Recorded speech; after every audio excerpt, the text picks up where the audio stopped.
One of the best features in Aspen is being able to email all of your students and their contacts right in Aspen.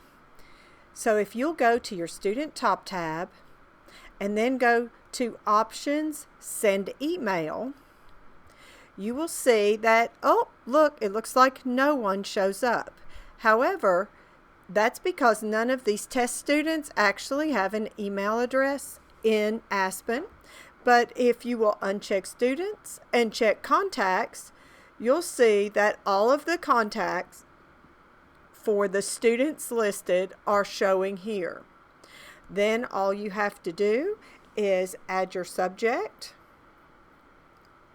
and you can give attachments or anything that you need here, and you can send the email. Now, I would recommend using Aspen to communicate with all of your students. There are several reasons why I would do that. Number one is that you don't have to manage the email information. That information is recorded when the student enrolls in your building, and those email addresses exist automatically. You don't have to maintain an email list.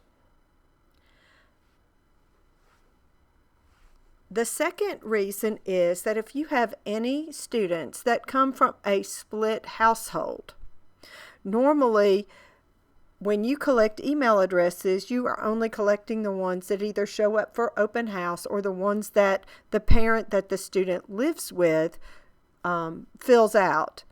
But oftentimes they leave off the other parent.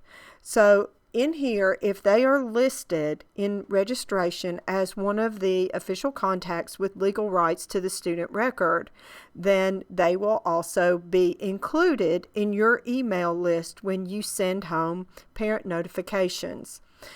If your school publishes report cards, then they also will have access to the family portal, and they will be able to see those published report cards as well.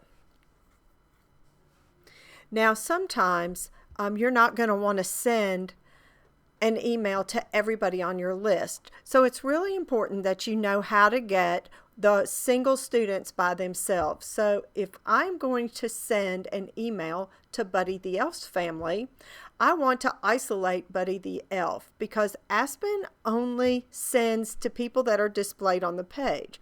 So right now, even though I have him checked, it's still going to send to everybody else listed on the page. But all I have to do is go up to Options, Show Selected, and now Buddy the Elf is by himself.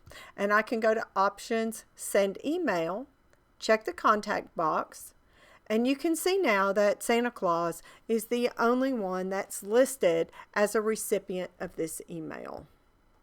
Fill out the information, click Send, and we're good to go. Now the next question you're going to ask is, where the heck did my kids go and how do I get them back? Well, remember that's a filter action, and so now I'm in a custom filter, so all I do is click on the funnel and say students in my classes, and they'll all come back. It's that simple. When you send an email out of Aspen, you will get a copy of the email, but it will be in your inbox, not in your sent box. So you will be receiving a copy just like you were blind copied on the email. If a parent decides to reply to the email that you send, they will reply back to your Knox School's email address, and it will come directly to your mailbox. It does not come back to Aspen. One of the very best features, and another reason why I would suggest using this, is that when you send your email to the entire group, everyone is blind copied to each other. So if you have that parent that likes to hit reply all, they can only reply to you. They can't reply to the entire group that's listed in the email. That's it for the great email feature. Good luck, and I hope you use this one a great deal.